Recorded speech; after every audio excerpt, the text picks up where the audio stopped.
Mai 1956. Sur la Croisette, à Cannes. L'air est lourd, saturé du parfum des mimosas, du sel de la Méditerranée et de l'odeur âcre des Gauloises que l'on fume à la chaîne sur les terrasses des grands hôtels. Le soleil de la Côte d'Azur frappe le bitume, faisant miroiter les chromes des voitures de luxe qui déposent un flot ininterrompu de stars, de producteurs et de journalistes au pied des marches du palais des festivals. Le son est une cacophonie glamour, le crépitement incessant des flashs, les éclats de rire, les bribes de conversation en anglais, en italien, en français, le murmure admiratif de la foule contenue derrière des barrières en bois. Au milieu de ce tourbillon, un jeune homme de 20 ans se promène, presque indifférent. Il n'est personne. Pas encore. Il accompagne un ami, l'acteur Jean-Claude Brialy, mais son nom, Alain Delon, ne dit rien à personne. Pourtant, les têtes se tournent sur son passage. Pas pour sa renommée, mais pour son visage. C'est une beauté insolente, presque agressive. Un visage d'ange déchu sculpté dans le marbre, encadré de cheveux noirs de jais. Et puis, il y a les yeux. Des yeux d'un bleu polaire, d'une intensité qui semble sonder, juger et défier le monde entier en un seul regard. Vous le regardez, et vous ne voyez pas un acteur. Vous voyez une énigme. Il marche avec une aisance féline, une confiance qui ne vient pas des écoles de théâtre ou des cours de maintien, mais de la rue, des casernes, des bas-fonds de la vie. Car ce visage, qui semble promis aux couvertures de magazines, cache une histoire âpre, une enfance fracturée. Il y a le divorce de ses parents, la famille d'accueil près d'une prison, les renvois successifs de toutes les écoles qu'il fréquente. Il y a l'apprentissage de boucher charcutier, l'odeur du sang et de la sueur qui colle à la peau. Une adolescence de petit délinquant, un enfant terrible qui semble programmé pour l'échec. Puis, à 17 ans, pour échapper à ce destin, il s'engage dans la marine. On l'envoie loin, très loin de Paris. En Indochine. Ce n'est pas une aventure romantique. C'est la guerre, la vraie. La boue, la peur, la discipline de fer, les combats à Saïgon. Cette expérience le forge, durcit encore plus ce regard qui a déjà trop vu. Quand il revient en France, il est démobilisé, sans diplôme, sans métier, sans aucune formation. Il vit de petits boulots, fréquente les halles, les salles de boxe, le milieu interlope de Pigalle. Il est un survivant, un loup solitaire dans la jungle parisienne. C'est cette énergie brute, cette beauté sauvage et ce danger palpable qui arrêtent net les chasseurs de tête à Cannes. Un émissaire du grand producteur américain David O. Selznick l'aborde. On ne lui parle pas de son talent, on lui parle de son look. On lui propose un contrat de 7 ans à Hollywood, des cours d'anglais, une carrière toute tracée. L'Amérique lui tend les bras. Pour n'importe qui, ce serait un rêve. Pour lui, c'est un piège. C'est le réalisateur Yves Allégret qui le met en garde. « Alain, ne pars pas. Tu dois d'abord devenir une star en France. » Allégret voit au-delà du physique. Il devine la fêlure, la solitude, la rage contenue derrière le masque de perfection. Il lui offre son premier rôle dans Quand la femme s'en mêle. Delon n'a jamais pris un cours de comédie. Il ne sait rien de la technique, du placement de la voix, du jeu. Allégret lui donne un seul conseil, le plus important de sa vie: ne joue pas vie. Sois toi-même. Parle comme tu parles, bouge comme tu bouges. Le film sort. Le public est fasciné. Les critiques, eux, sont sceptiques, voire méprisants. Ils ricanent. Un mannequin, pas un acteur. Une belle gueule, mais une tête vide. La sentence tombe, cruelle et unanime. Il est un produit, une image. On attend sa chute, on prédit une carrière aussi fulgurante qu'éphémère. Personne ne croit en lui, sauf peut-être lui-même. Il est seul contre tous, avec pour seules armes ce visage qui est à la fois sa chance et sa malédiction, et cette certitude intérieure qu'il a quelque chose à exprimer. Quelque chose de sombre, de profond, que les autres ne voient pas encore. Aéroport d'Orly. La lumière blanche et crue des néons se reflète sur le sol en linoléum. Un bouquet de roses rouges, un peu trop grand, un peu trop ostentatoire, est coincé maladroitement sous le bras d'Alain Delon. Il attend. Il est là pour accueillir sa costard pour le film Christine, une jeune actrice autrichienne dont la renommée la précède. Elle est la coqueluche de l'Europe, l'incarnation de la pureté et de la romance avec son rôle de Tsissi. Son nom, Romy Schneider. Lui, il est encore ce mauvais garçon du cinéma français, vêtu d'un jean et d'un blouson de cuir, l'air de s'ennuyer royalement. Quand elle apparaît, c'est un choc des cultures. Elle, impeccable, souriante, accompagnée de sa mère qui veille au grain. Lui, désinvolte, presque arrogant, lui tend les fleurs sans un mot, un léger rictus aux lèvres. La première rencontre est un désastre. Elle le trouve vulgaire, il la trouve ennuyeuse. Sur le plateau, l'électricité est palpable, mais ce n'est pas celle du jeu d'acteur, c'est celle de l'antagonisme. Et puis, lentement, sous le regard des caméras, la glace fond. La me fiancé se transforme en fasenascen. Il est captivé par sa lumière, sa discipline, sa sensibilité. Elle est envoûtée par sa noirceur, son instinct, cette fêlure qu'elle devine sous la carapace. La fiction rejoint la réalité. Le couple de cinéma devient le couple du siècle. Les fiancés de l'Europe. Leur idylle passionnée fait la une de tous les magazines, de Paris Match à Cinémonde. Pour le public, il n'est plus seulement le bel inconnu, il est l'homme qui a conquis le cœur de Sissi. Mais la gloire médiatique ne suffit pas. Les critiques continuent de le poignarder avec la même condescendance. Joli garçon, certes. Amant de Romy, d'accord. Mais acteur? Toujours pas. Il enrage. Il sent en lui une violence, une complexité que personne ne lui permet d'exprimer à l'écran. Il est cantonné à des rôles de jeune premier, de séducteur sans grande épaisseur. Il attend son heure, le rôle qui fera taire les ricanements. Ce rôle arrive sous la forme d'un scénario adapté d'un roman de Patricia Highsmith, Monsieur Ripley. Le projet s'appelle Plein Soleil. Le réalisateur est l'un des plus respectés du cinéma français, un maître craint et admiré, René Clément. Clément n'a que faire de la beauté de Delon. Il cherche autre chose. Il cherche l'ambiguïté, le danger qui couve sous la surface lisse. Il voit en Delon non pas l'ange, mais le démon qui se cache derrière. Il lui offre le rôle de Tom Ripley, un jeune homme pauvre et amoral, chargé de ramener un riche héritier en Amérique et qui décide de le tuer pour usurper son identité. Le tournage, en Italie, est un creuset. La chaleur est étouffante.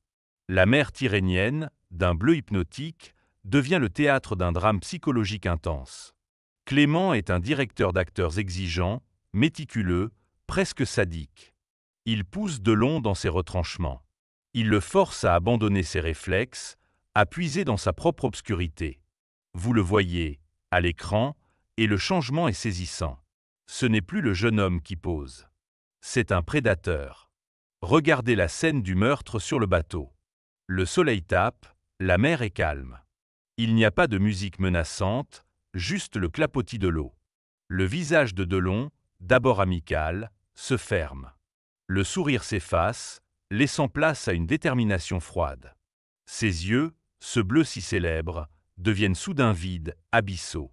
Quand il frappe, c'est avec une brutalité sèche, désespérée. Et après, la panique. La sueur qui perle sur son front, la difficulté à hisser le corps enroulé dans une voile, le regard hagard jeté à l'horizon. Ce n'est pas du jeu, c'est une performance viscérale. Pour la première fois, Alain Delon ne se contente pas d'être regardé. Il nous force à regarder à travers ses yeux. La sortie de Plein Soleil en 1960 est un tremblement de terre. Le film est un triomphe international. Et soudain, les critiques se taisent. Ou plutôt, ils changent de disque. L'homme qu'il traitait de mannequin est salué comme une révélation. Il découvre enfin ce que Clément avait vu, l'adéquation parfaite entre un acteur et un personnage. Delon n'a pas joué Tom Ripley, il était Tom Ripley. Cette beauté angélique, qui était son principal atout, devient son plus grand instrument de perversion. Elle est le masque parfait pour la monstruosité intérieure. Le mythe Delon est né. Il n'est plus seulement une star. Il est un archétype, la beauté du diable. Le succès est total, mais il l'enferme déjà dans une nouvelle cage dorée. Celle du tueur au visage d'ange. Un autre maître, italien cette fois, va lui offrir la clé pour s'en échapper. Le nom résonne comme un coup de fouet dans le monde du cinéma d'auteur européen. Luchino Visconti. Un géant. Un prince communiste, aristocrate milanais et metteur en scène d'une exigence légendaire. Visconti n'est pas René Clément. Il ne cherche pas l'instinct brut, Il cherche l'âme, la substance, la vérité historique et sociale d'un personnage. Quand il rencontre Delon, il ne voit pas Tom Ripley. Il voit autre chose, une dualité fascinante. Il voit une toile vierge d'une beauté parfaite, sur laquelle il pourrait peindre aussi bien le martyre que la noblesse. Nous sommes en 1960. Visconti prépare une fresque sociale ambitieuse, un mélodrame néoréaliste sur une famille de paysans du sud de l'Italie qui émigrent à Milan, Rocco et ses frères. Le scénario comporte 2 rôles de frères centraux. Simone, la brute corrompue et autodestructrice, et Rocco, le bon, le pur, celui qui se sacrifie pour racheter les péchés de la famille. Tous les producteurs, tous les agents, tous les observateurs s'accordent à dire que Delon est né pour jouer Simone. Le rôle est dans la lignée de Ripley, un personnage sombre, violent, magnétique. C'est l'évidence même. Dans un grand appartement romain, rempli de livres anciens et de meubles précieux, Visconti reçoit Delon. La fumée d'une cigarette flotte dans la lumière tamisée. On imagine la conversation, la voix grave et cultivée du maître face à la tension palpable du jeune acteur. Delon veut Simone. Il veut prouver qu'il peut aller encore plus loin dans la noirceur. Mais Visconti secoue la tête. Non, Alain, vous ne serez pas Simone. Vous serez Rocco, l'ange. C'est une déception, une incompréhension.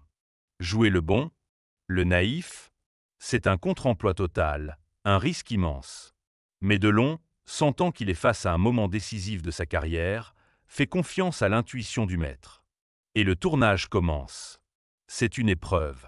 Visconti le dépouille de tous ses artifices. Fini le glamour de la Côte d'Azur. Bienvenue dans la grisaille des banlieues ouvrières de Milan, dans la sueur et la poussière des salles de boxe. Pour le rôle, Delon doit devenir un boxeur crédible. Il s'entraîne sans relâche, apprend à encaisser les coups, les vrais. Il sent la douleur, la fatigue, l'humiliation. Visconti le pousse à bout, le force à trouver en lui une vulnérabilité, une douceur qu'il a toujours cachée sous une armure de cynisme. Quand le film sort, c'est un choc. Le public découvre un nouvel Alain Delon. La scène où il apprend la trahison de son frère avec la femme qu'il aime, Nadia, est d'une puissance déchirante. Son visage, filmé en gros plan, se décompose. La colère laisse place à une tristesse infinie, presque christique. Ce ne sont plus les yeux froids du tueur, ce sont les yeux d'un martyr. La critique, une fois de plus, est forcée de capituler. L'idole est devenue un acteur. Un grand acteur. Mais Visconti n'en a pas fini avec lui. 3 ans plus tard, le décor change radicalement. Fini le néoréalisme prolétaire, place à l'opulence et à la décadence de l'aristocratie sicilienne du XIXe siècle. Le projet est monumental, le Guépard. Visconti ne dirige pas Delon, il le sculpte. Il lui apprend à être un prince. Il lui enseigne la démarche, la posture, la façon de tenir un verre, de saluer une dame, l'arrogance mêlée de grâce de son personnage, le jeune et ambitieux Tancrède. Delon, le gamin des Halles, l'enfant de la guerre d'Indochine, devient, sous l'œil de ce Pygmalion aristocratique, l'incarnation parfaite d'un monde finissant. La scène du bal. 40 minutes à l'écran. Des semaines de tournage dans un palais palermitain. La chaleur est insupportable. Des centaines de véritables bougies brûlent, faisant fondre le maquillage et couler la cire sur les costumes d'époque. L'air est irrespirable. Les acteurs, épuisés, tournent la même valse encore et encore, sous la direction inflexible de Visconti qui cherche la prise parfaite. Vous regardez Delon danser avec Claudia Cardinal. Il est impérial. Sa sueur est celle du personnage, son sourire fatigué est celui de Tancrède. Il prononce la réplique la plus célèbre du film, qui résonne comme un écho à sa propre vie. Il faut que tout change pour que rien ne change. Le Guépard remporte la Palme d'Or à Cannes en 1963. Alain Delon est au sommet du monde. Il a été le prolétaire et le prince, l'ange et le démon. Il a travaillé avec les plus grands, il a tout prouvé. Pendant ce temps, sa vie privée s'effondre. Le couple de contes de fées avec Romy Schneider se brise. La célébrité a un prix. Il est désormais seul au sommet. Il n'a plus besoin de maître pour le guider. Il est temps pour lui de forger son propre mythe, de créer un personnage qui ne serait plus celui de Visconti ou de Clément, mais le sien. Un personnage plus froid, plus solitaire, plus silencieux que tous les autres. Milieu des années 60. Paris. Un appartement luxueux près du Champ de Mars. Les baies vitrées donnent sur la tour Eiffel, mais la vue semble n'offrir aucun réconfort. Le silence est épais, seulement troublé par le tintement de glaçons dans un verre de whisky et le crépitement d'une cigarette qui se consume dans un cendrier en cristal. Alain Delon est au sommet. Il est riche, adulé, il a sa propre société de production, Adèle Productions. Il choisit ses films, ses partenaires, ses réalisateurs. Il a tout ce dont il a toujours rêvé. Et pourtant, un sentiment de vide le ronge. Le succès l'a isolé. Les rôles de prince et de martyr l'ont éloigné de l'énergie brute de ses débuts. Il a l'impression de jouer une partition écrite par d'autres, aussi brillante soit-elle. La presse ne parle que de ses conquêtes, de ses voitures de sport, de sa villa somptueuse. L'image publique, celle d'un homme à qui tout réussit, est une cage dorée. En lui subsiste toujours ce gamin des rues, ce survivant d'Indochine, ce loup solitaire qui ne fait confiance à personne. Il cherche un miroir. Pas un réalisateur pour le diriger, mais un complice pour exprimer cette part d'ombre, cette solitude fondamentale qui est le cœur de son être. Ce complice se présente sous la forme d'un homme aussi secret et obsessionnel que lui, Jean-Pierre Melville. Melville est un auteur à part dans le cinéma français. Un ermite qui vit et travaille dans son propre studio, un Américain à Paris fasciné par les codes du film noir, les rituels des gangsters et l'honneur des hommes de l'ombre. Il porte toujours un Stetson et des lunettes de soleil, même à l'intérieur. Quand il rencontre Delon, ce n'est pas une audition, c'est une reconnaissance. Deux solitudes qui se toisent et se comprennent sans avoir besoin de beaucoup de mots. Melville a un projet en tête, une épure de film policier, presque un western urbain. L'histoire d'un tueur à gages, Jeff Costello. Le titre est une déclaration d'intention, le samouraï. Il ne veut pas un acteur qui joue. Il veut une icône. Il veut le visage de Delon, mais vidé de toute psychologie, de toute émotion superflue. Il veut en faire une abstraction, une silhouette. Le tournage est une cérémonie. Melville est un tyran méticuleux, un horloger du crime. Chaque détail compte. Le trench coat beige, impeccable, devient une armure. Le chapeau fedora, légèrement incliné, est un masque qui cache le regard. Les gants blancs, une manière de ne laisser aucune trace, ni physique, ni émotionnelle. Melville dépouille Delon de tout ce qu'il a appris. Il lui demande moins de jeu, moins d'intention. Il lui demande le vide. Le silence. Vous le regardez à l'écran, et c'est une apparition. Jeff Costello ne parle presque pas. Il exécute des rituels. Il ajuste son chapeau, vérifie son arme, démarre une voiture. Ses gestes sont d'une précision mécanique, hypnotique. Il se déplace dans un Paris fantomatique, gris et pluvieux, un labyrinthe de béton et de néon. Et son visage, c'est là que tout se passe. Ses yeux bleus, autrefois expressifs, sont devenus des surfaces glacées où se reflète le néant. Il n'exprime pas la solitude, il l'incarne. Il est la solitude. Le film s'ouvre sur une fausse citation du Bushido, le code des samouraïs, inventé par Melville mais qui deviendra l'évangile du mythe Delon. Il n'y a pas de plus profonde solitude que celle du samouraï, si ce n'est celle du tigre dans la jungle, peut-être. Cette phrase est la clé. Delon n'est plus un homme, il est une créature mythologique, un prédateur urbain régi par ses propres codes, condamné à une solitude absolue. La sortie du Samouraï en 1967 n'est pas seulement un succès critique et public. C'est la cristallisation définitive du mythe. Delon a trouvé le personnage de sa vie, ou plutôt, le personnage l'a trouvé. Il est devenu le visage du cinéma français, mais un visage énigmatique, dangereux. L'homme que les femmes désirent et que les hommes admirent ou craignent. Il a fusionné avec son double de fiction, ce tueur élégant et mutique. Mais cette création magnifique et dangereuse a un revers. La frontière entre l'acteur et ses rôles s'estompe. Le public, les médias, et peut-être lui-même, commencent à les confondre. L'aura de violence froide, de secret et de transgression qu'il a si brillamment projeté à l'écran est sur le point de déborder dans la réalité, de manière brutale et sanglante. Octobre 1968. Une villa à Elancourt, dans les Yvelines. La brume matinale s'accroche aux arbres. Le silence est rompu par le bruit des voitures de police et les crépitements des flashs des photographes de presse, tenus à distance par un cordon de gendarmes. C'est ici, sur un terrain vague, que le corps de Stevan Marković a été retrouvé, enveloppé dans une housse de matelas. Marković n'était pas n'importe qui. C'était un ressortissant yougoslave, un homme à tout faire, une sorte de garde du corps et de secrétaire personnel pour Alain Delon. Et sa mort est tout sauf naturelle. L onde de choque se propage instantaneamente. Le nom Delon est sur toutes les lèvres, non pas dans les chroniques cinéma, mais dans la rubrique des faits divers. L'enquête révèle un monde interlope fait de fêtes somptueuses, de jeux d'argent et de relations troubles avec le milieu du crime organisé. On parle de lettres de menaces, d'un possible chantage. Le nom de Marković est lié à celui de François Marcantoni, une figure du banditisme corse et ami de Delon. Le scandale explose. La presse s'enflamme, dépeignant l'acteur comme un parrain, un homme vivant selon les mêmes codes violents que ses personnages à l'écran. L'image du samouraï n'est plus une fiction, elle devient un portrait robot. Delon est convoqué par la police. Il est interrogé pendant des heures. Vous l'imaginez, dans un bureau froid du 36 quai des Orfèvres, face aux inspecteurs.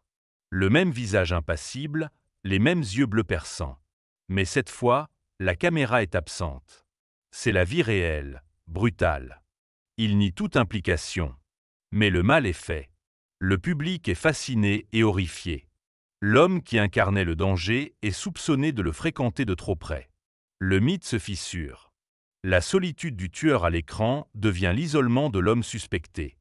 Des rumeurs d'orgie impliquant des personnalités politiques de haut rang, dont la femme du Premier ministre de l'époque, Georges Pompidou, ajoutent une dimension sulfureuse et politique à l'affaire. L'affaire Marković devient une affaire d'État. Alain Delon ne sera jamais inculpé, mais la suspicion le marquera à jamais. Il est au bord du gouffre. Sa carrière, si brillante, pourrait s'arrêter net. C'est à ce moment précis que son complice, Jean-Pierre Melville, lui tend à nouveau la main. Pas par pitié, mais par conviction artistique. Melville voit dans ce scandale, dans cette épreuve, une matière brute encore plus puissante. Il décide de faire de cette réalité trouble le cœur de son prochain film. Le projet s'appelle Le Cercle Rouge. Le titre fait référence à une citation de Ramakrishna que Melville, encore une fois, invente pour ses besoins. Quand des hommes, même s'ils s'ignorent, doivent se retrouver un jour, tout peut arriver entre eux, et ils peuvent suivre des chemins divergents. Au jour dit, inexorablement, ils seront réunis dans le Cercle Rouge. Delon y joue Corret, un truand tout juste sorti de prison. Un homme silencieux, marqué par la vie, qui prépare un casse d'anthologie. Il partage l'affiche avec deux autres légendes, l'italo-français Yves Montand et le monstre sacré du cinéma comique. Bourvil, dans un contre-emploi saisissant de commissaire de police mélancolique. Le tournage est glacial, à l'image des relations entre les acteurs. Delon, encore sous le choc de l'affaire, est plus renfermé que jamais. Il est Corret. La fatigue, la méfiance, le poids du soupçon qui pèse sur ses épaules nourrissent son personnage. Melville filme cette lassitude, cette élégance fatale. Il ne demande pas à Delon de jouer un truand. Il lui demande d'être un homme qui a traversé le feu. La séquence du casse, au centre du film, est un monument de cinéma. 25 minutes sans une seule parole, sans musique. Juste le bruit des outils, la respiration des hommes, le tic-tac du temps qui s'écoule. C'est du Melville pur, un ballet mécanique d'une précision absolue. Et au milieu, il y a Delon. Immobile, concentré, son visage est un masque de détermination. Il n'a jamais été aussi intense, aussi magnétique. Il est l'incarnation de la fatalité. Le Cercle Rouge, sorti en 1970, est un immense succès. C'est une rédemption par le cinéma. Delon n'a pas seulement survécu à l'un des plus grands scandales de l'après-guerre, il a transcendé. Il a transformé le plomb de la suspicion en or cinématographique. Il a prouvé qu'il était plus grand que sa propre légende noire. Il a regardé l'abîme, et l'abîme s'est reflété dans son art, le rendant plus profond, plus complexe. Il est de retour, plus fort, plus seul et plus intouchable que jamais. Le mythe est non seulement intact, il est désormais indestructible. Mars 1970. Sur les Champs-Élysées. Une foule immense se presse devant le cinéma Marignan-Concorde. La rumeur est une vague qui enfle, ponctuée par les ordres des policiers et les crépitements hystériques des flashs. Ce soir, ce n'est pas une simple avant-première. C'est un couronnement. Ou plutôt, un duel de rois. Le film, c'est Borsalino, et sur l'affiche, deux noms illuminent la nuit parisienne. Delon. Belmondo. C'est la France coupée en deux. D'un côté, la beauté froide, le prédateur élégant. De l'autre, la gouaille chaude, la cascade et le sourire ravageur. Deux soleils dans le même ciel, et tout le monde est venu voir lequel brillera le plus fort. Quand les portières des limousines s'ouvrent, c'est le délire. Belmondo arrive, décontracté, le sourire aux lèvres, boxeur magnifique saluant la foule. Puis c'est au tour de Delon. Impeccable dans son smoking, le cheveu sombre, le regard d'un bleu polaire balayant l'assemblée avec une autorité naturelle. Il n'est plus l'acteur en quête de légitimité. Il est le patron. Et pour cause, Borsalino est son film. Produit par sa société, Adèle Productions. Il a tout orchestré, tout contrôlé, y compris la fameuse guerre de l'affiche. Le contrat stipulait que son nom devait apparaître 2 fois si celui de Belmondo apparaissait une fois en premier. Une bataille d'ego qui fascine le pays et qui en dit long sur le statut qu'il a atteint. Il n'est plus seulement une star, il est une puissance. Les années 70 sont ses années. Le trône du cinéma français lui appartient. Les doutes des critiques sont un lointain souvenir. Le scandale Markovic est une cicatrice invisible sous le costume de la gloire. Il enchaîne les succès commerciaux à un rythme effréné. Flick Story, Le Gitan, Mort d'un pourri. Le personnage qu'il a ciselé avec Melville devient une marque de fabrique, un produit d'appel infaillible. Vous le voyez à l'écran, et vous savez à quoi vous attendre. Le trench, le pistolet, la cigarette au coin des lèvres, le silence lourd de menaces. Il incarne l'ordre ou le désordre, flic ou voyou, mais toujours avec la même efficacité glaciale, la même solitude souveraine. Il est devenu un homme d'affaires redoutable. Le gamin qui n'avait rien a tout compris au système. Il produit, il investit, il lance des parfums, des lunettes, des cigarettes à son nom. La marque Alain Delon s'exporte dans le monde entier, notamment au Japon où il est vénéré comme un demi-dieu. Il a transformé son visage en un logo, son mythe en un capital.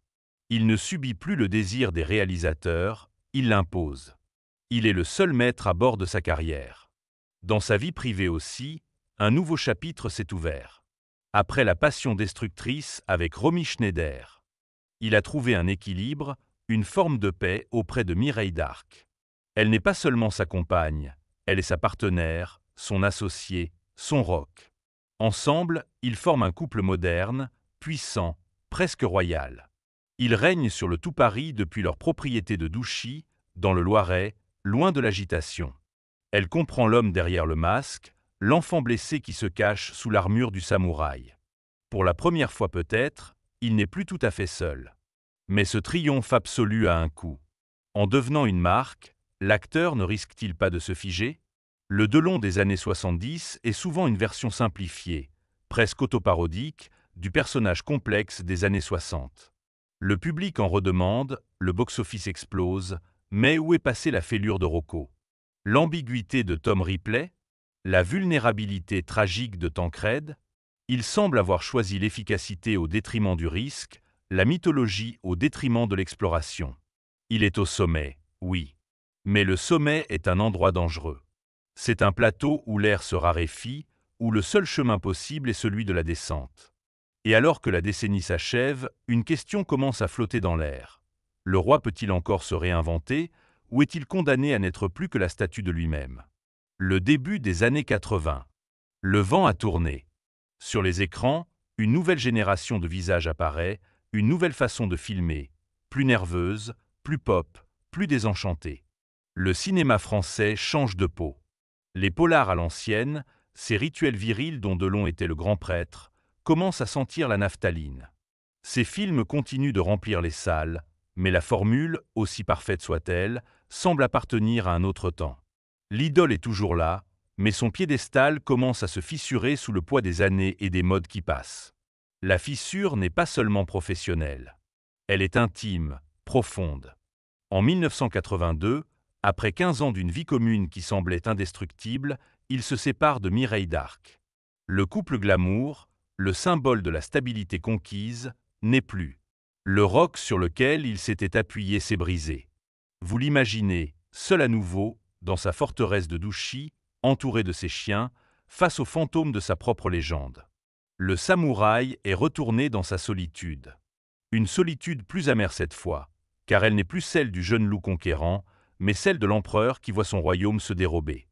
Il pourrait continuer ainsi, à produire des films efficaces mais sans âme, à capitaliser sur son nom jusqu'à l'épuisement. Mais l'ancien enfant terrible a encore de la rage en lui. Une dernière bataille à livrer. Pas contre le box-office, mais contre lui-même. Contre l'image qu'il a mis 30 ans à sculpter et qui est devenue sa plus belle prison. Il a besoin d'un dynamiteur, de quelqu'un qui osera faire exploser la statue. Cet homme, c'est Bertrand Blier. Un réalisateur iconoclaste, un démolisseur de mythes, un poète de la trivialité et du désespoir. Blier lui propose un scénario intitulé Notre histoire. Il n'y a pas de flic, pas de voyou, pas de code de l'honneur. Il y a un homme. Un homme banal, un garagiste alcoolique et dépressif nommé Robert Avranches, qui croise une femme dans un train et s'invente une histoire d'amour avec elle pour échapper au vide de son existence. C'est un rôle de composition totale, un suicide artistique. Pas de silence glacial, mais un flot de paroles désespérées.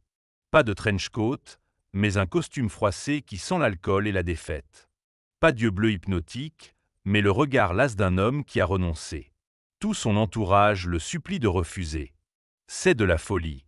C'est casser le jouet, briser l'icône. Mais Delon accepte. Il plonge.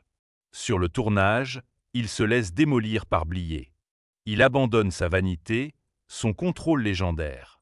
Vous le regardez dans le film et il est méconnaissable.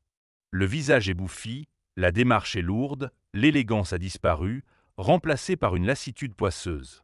Il est pathétique, bavard, faible. Il est magnifique. Il ne joue pas un homme brisé, il expose ses propres failles, sa propre peur du vide, avec une impudeur terrifiante. C'est l'acte le plus courageux de sa carrière. Le film sort en 1984. Le public est déconcerté. Certains de ses fans sont choqués. Les critiques, eux, sont stupéfaits. L'homme qu'ils avaient fini par cataloguer comme un produit marketing vient de leur livrer une des performances les plus complexes et les plus déchirantes de la décennie.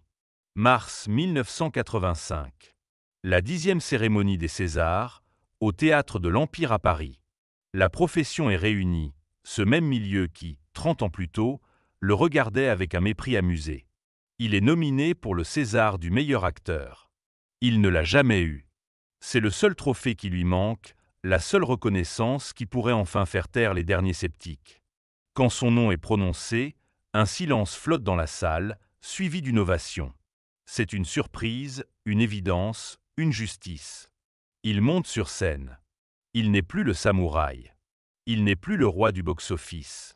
Il est un homme de 50 ans, submergé par l'émotion. Sa voix tremble. Les larmes perlent au bord de ses yeux qui ont fait sa gloire.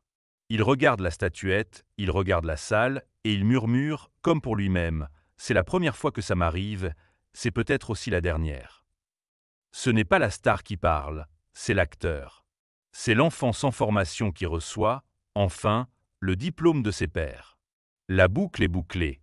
Il a gagné son dernier grand combat, le plus difficile, celui contre son propre reflet. Il a tout eu, tout prouvé. Mais que reste-t-il à conquérir quand on a déjà été une légende vivante? Il ne lui reste plus qu'à affronter un dernier adversaire, le plus implacable de tous, le temps qui passe. Le temps, désormais, s'étire. Il ne court plus de film en film, de triomphe en scandale. Les années 80 laissent place aux années 90, puis au nouveau millénaire. Le cinéma, son royaume, est devenu une terre étrangère, peuplée de nouveaux princes, de nouveaux codes. L'empereur s'est retiré dans sa forteresse de Douchy, un domaine à la beauté sévère où seuls ses chiens, ses plus fidèles compagnons, semblent comprendre le langage de sa solitude. Il revient sur les planches, au théâtre, là où il n'y a pas de montage, pas de second essai. Un face-à-face direct, brutal, avec le public.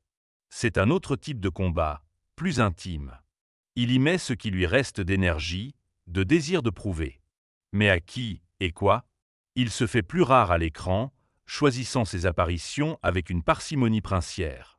Parfois, il revient pour un clin d'œil, comme dans Astérix aux Jeux Olympiques, où il joue un Jules César qui se regarde dans le miroir en disant « Avez-moi ». C'est de l'autodérision, bien sûr, mais c'est aussi le constat lucide d'un homme qui est devenu son propre monument.